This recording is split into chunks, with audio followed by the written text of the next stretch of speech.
ഒരു ലിമിറ്റഡ് ഇൻവെസ്റ്റ്മെന്റിൽ സ്ഥാപിക്കുന്ന പല കമ്പനീസും ഈ അടുത്തിടെയായിട്ട് അതായത് എല്ലാം ചെറിയ ചെറിയ കമ്പനീസ് ഒക്കെ തന്നെ നമ്മുടെ മാർക്കറ്റിലേക്ക് കടന്നു വരുന്ന ഒരു സമയമാണ്. പക്ഷെ പലപ്പോഴും പലരും നേരിടുന്ന ഒരു പ്രശ്നമായിട്ട് കണ്ടിട്ടുള്ള ഒരു കാര്യം ദുബായിയുടെ ഒരു റെന്റൽ ഹൈക്കാണ്. നമുക്ക് ഈ പറയുന്ന പോലെ പിടുത്തം തരാതെ റെന്റ് കുതിച്ചുയർന്നുകൊണ്ടേയിരിക്കുന്ന ഒരു സിറ്റുവേഷൻ ഉണ്ട്. അത് നമ്മൾ അംഗീകരിക്കുന്ന ഒരു കാര്യമാണ്. പക്ഷേ ആ ഒരു സാഹചര്യത്തിൽ ഇത്തരത്തിൽ ഓഫീസ് കമ്പൽസറി അല്ലാതെ ഒരു ബിസിനസ് അല്ലെങ്കിൽ ഒരു ഓഫീസ് സെറ്റപ്പ് ഇല്ലാതെ നമുക്ക് ദുബായിൽ ഒരു ബിസിനസ് സ്ഥാപിക്കാൻ വേണ്ടി സാധിക്കുമോ മറ്റ് പ്ലാറ്റ്ഫോംസ് ഉപയോഗിച്ചുകൊണ്ട്?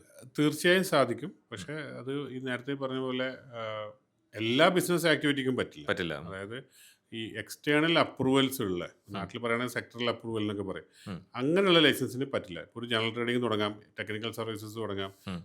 അതേസമയം ഒരു വലിയ ബിൽഡിംഗ് കോൺട്രാക്ടിങ് പോവുകയാണെങ്കിൽ ദുബായ് മുനിസിപ്പാലിറ്റിയുടെ അപ്രൂവൽ വേണം, എഞ്ചിനീയേഴ്സ് ഒക്കെ വേണം. ഉം. അങ്ങനെയുള്ള ലൈസൻസ് അല്ലാത്ത എത്രയോ ലക്ഷക്കണക്കിന് ആക്ടിവിറ്റി ഉണ്ട്. പിന്നെ പിന്നെ തീർച്ചയായിട്ടും. അപ്പോൾ അപ്രൂവൽ വേണ്ടാത്ത ആക്ടിവിറ്റീസ് തന്നെയാണ് നമുക്ക് കൂടുതൽ വരുന്ന എൻക്വയറീസും. അപ്പോൾ അങ്ങനെയുള്ളതൊക്കെ നമുക്ക് 3 ഓപ്ഷൻ ഉണ്ട്. ശരിക്ക് നിങ്ങൾ സ്വന്തമായിട്ട് ഓഫീസ് എടുത്ത് ചെയ്യുന്നു. ഉം. ഇപ്പോൾ പറഞ്ഞ പോലെ വാടകയുടെ ബുദ്ധിമുട്ട്, അതിന് ഇലക്ട്രിസിറ്റി ബില്ലടക്കണം, അതിൽ internet connection, telephone Of connection, course, of ഇതൊക്കെ course. അതെ, സ്വന്തം അതെ. ചെയ്യണം. ഉം. രണ്ടാമത്തെ ഒരു ഓപ്ഷൻ ഉള്ളത് നമുക്ക് ഒന്നുമല്ലാതെ ജസ്റ്റ് വെർച്വൽ അഡ്രസ്സിൽ ചെയ്യാം. ഉം. ഉം. ഈ വെർച്വൽ അഡ്രസ്സ് എന്ന് പറയുമ്പോൾ ദുബായ് മുനിസിപ്പാലിറ്റിൻ്റെ വെർച്വൽ അഡ്രസ്സ് പ്രൊവൈഡ് ചെയ്യുന്നുണ്ട് 500 ദിർഹംസിന്. പക്ഷേ അതിൽ വിസ എടുക്കാനും മറ്റുള്ള കാര്യങ്ങൾ ചില ലിമിറ്റേഷൻസ് ഉണ്ട്. ഉം. ഉം. അതല്ലാതെ ഞങ്ങളെപ്പോലെ കൺസൾട്ടൻസി പ്രൊവൈഡ് ചെയ്യുന്ന വെർച്വൽ അഡ്രസ്സ് ഉണ്ട്. ഉം. അതായത് ബിസിനസ് സെൻറ്റേഴ്സ് ഉണ്ട് നമുക്കൊക്കെ. ഓഹോ. ആ ബിസിനസ് സെൻറ്റേഴ്സിന് നമ്മൾ പ്രൊവൈഡ് ചെയ്യുന്ന വെർച്വൽ ഇജാരിയാണ്. ഗവൺമെൻറ് പിന്നെ എന്താ പറയുക റൂൾസ് അനുസരിച്ചുകൊണ്ട് കൊടുക്കുന്ന ഇജാരി. ഉം. മൂന്നാമത്തെ ഒരു കാര്യം എന്ന് പറയുന്നത് നമ്മൾ ഈ ഇത്രയും വലിയൊരു ഓഫീസിലേക്ക് പോവാതെ, ഉം. അതായത് സ്വന്തമായി ഓഫീസ് എടുക്കുകയോ സ്ക്വയർ ഫീറ്റ് ഒക്കെ വെച്ചുകൊണ്ട് വാടക കൊടുക്കുന്നതിന് പകരം ബിസിനസ് സെൻറ്റേഴ്സ് എന്ന് പറഞ്ഞിട്ടൊരു നമുക്കറിയാലോ ലോകത്തെല്ലായിടത്തുള്ളൊരു അതെ, അതെ, കോൺസെപ്റ്റ് അതെ, ആണ്. അതെ അറിയാം. അത് അങ്ങനെയുള്ള ബിസിനസ് സെൻറ്റേഴ്സ് നിങ്ങൾക്ക് ചൂസ് ചെയ്യാം. അത് തന്നെ ഇൻ്റർനാഷണൽ സ്റ്റാൻഡേർഡ്സിൽ വർക്ക് ചെയ്യുന്ന ഇവിടെ സർക്കോർ, സിഗ്നേച്ചർ, ഉം. റീഗസ് ഇങ്ങനെയൊക്കെയുള്ള ഇൻ്റർനാഷണൽ ബിസിനസ് സെൻറ്റേഴ്സ് ഉണ്ട്. അവിടെ കൺവീനിയൻസ് അനുസരിച്ച് ചെറിയ ചെറിയ സ്പേസുകൾ അതെ, എടുക്കാം. അതെ. അതല്ലെങ്കിൽ നമ്മുടെ മലയാളികളായിട്ടുള്ള ആളുകൾ മറ്റുള്ള ആളുകൾ ചെയ്യുന്ന ബിസിനസ് സെൻറ്റേഴ്സ്, നമ്മുടെ ഉം. ഓഫീസ് ഒരു വലിയ ബിസിനസ് സെൻറ്റർ എന്ന് പറയുന്നത് റിയൽ എസ്റ്റേറ്റ് ആക്ടിവിറ്റിയാണ്. അപ്പോൾ എക്സാക്ട്ലി. ഞങ്ങളൊക്കെ ഒരു വലിയ സ്ഥലം എടുത്തിട്ട് അതിന് ക്യൂബിക്കലായിട്ട് വാടക കൊടുക്കുന്നത്, അതായത് ഓഫീസ് സ്പേസ് കൊടുക്കുകയാണ്. അതുപോലെ അവിടെ തന്നെ നമ്മൾ പിന്നെ ഡെസ്ക് സ്പേസ് കൊടുക്കുന്നുണ്ട്. ഇതൊക്കെയാണ് ഓപ്ഷൻസ്. അപ്പം ഇങ്ങനെയുള്ള കുറഞ്ഞ ഓപ്ഷനുകളിൽ ലൈസൻസ് തുടങ്ങാം.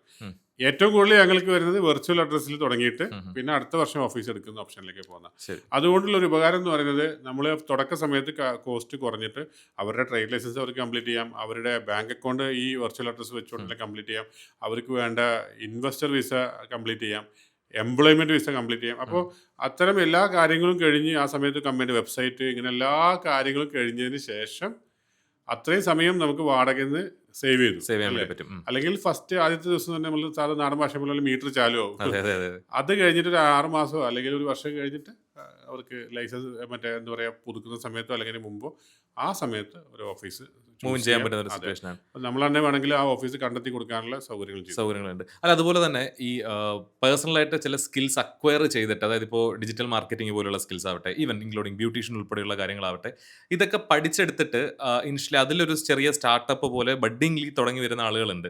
അപ്പോൾ അവർക്കും ഈ പറഞ്ഞ പോലെയുള്ള നിബന്ധനകളൊക്കെ തന്നെ ബാധകമാണോ?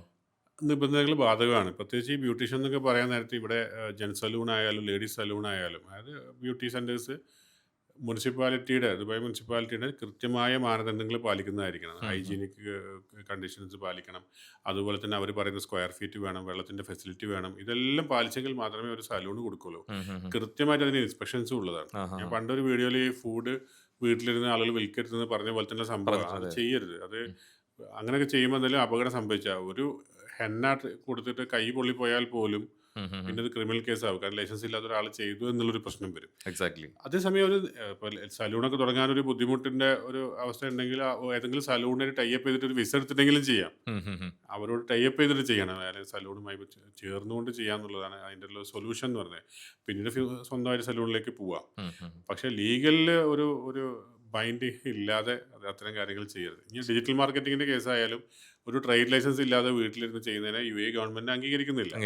അപ്പം വളരെ കുറഞ്ഞ കോസ്റ്റിന് നമുക്ക് ഫ്രീ സോൺ, ഇപ്പോൾ ഷംസ് പോലുള്ള ഷാർജ ഫ്രീ സോണിലൊക്കെ നമുക്ക് 6000 ദിർഹംസ് ചിലവുണ്ടെങ്കിൽ നമുക്ക് ഒരു ലൈസൻസ് ഉണ്ടാക്കാവുന്നേ ഉള്ളൂ.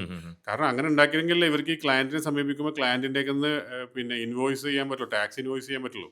എക്സാക്ട്ലി. അതെ, അതെ. ഇവർ ഫ്രീലാൻസ് എന്ന് പറയുന്ന ഒരു കോൺസെപ്റ്റിലാണെങ്കിലും ഈ ക്ലയൻറ്റ് പൈസ അടക്കണ്ടേ, അവർക്കത് FTA ഫയലിങ്ങും ടാക്സ് ഫയലിങ്ങും ചെയ്യേണ്ടതുണ്ട്. അപ്പോൾ അതുകൊണ്ട് ഫ്രീലാൻസ് എന്നുള്ള കോൺസെപ്റ്റ് ഒക്കെ വലിയ ബുദ്ധിമുട്ടായി. ഈ ടാക്സ് വന്ന ഒരു സാഹചര്യത്തിലൊക്കെ അത് ബുദ്ധിമുട്ടാണ്. പിന്നെ എല്ലാവരും ഇപ്പോൾ ഒരു കമ്പനിക്ക് കൊടുക്കാൻ തന്നെയാണ് പിന്നെ ആഗ്രഹിക്കുന്നത്. അപ്പോൾ 1, 2 പേര് പിന്നെ വെച്ചിട്ടാണെങ്കിൽ പോലും കമ്പനി ഫോം ആയിട്ട് ചെയ്യുകയാണെങ്കിൽ അതാണ് ഏറ്റവും ഫോം നല്ലത്. ചെയ്തിട്ട് ചെയ്യുന്നതായിരിക്കും നല്ലത്. കാരണം കോസ്റ്റ് റൈറ്റ്. ഇത്രയും കുറഞ്ഞിട്ട് കമ്പനി തുടങ്ങാൻ സാധിക്കുന്ന ഒരു അവസരം ഉണ്ടാകുമ്പോൾ പിന്നെ ഡിജിറ്റൽ മാർക്കറ്റിംഗ് ആണെങ്കിൽ നല്ല അവസരങ്ങളുണ്ട്. എക്സാക്ട്ലി ഈ അതെ. ഡിജിറ്റൽ മാർക്കറ്റിംഗിൽ ഒരു കമ്പനി തുടങ്ങുന്ന ആളുകളോട് പറയാനുള്ളത്, ആ കമ്പനി തുടങ്ങുന്ന സമയത്ത് അതിനകത്ത് എല്ലാ ആക്ടിവിറ്റീസ് ഉണ്ടെന്ന് ഉറപ്പുവരുത്തലാണ്.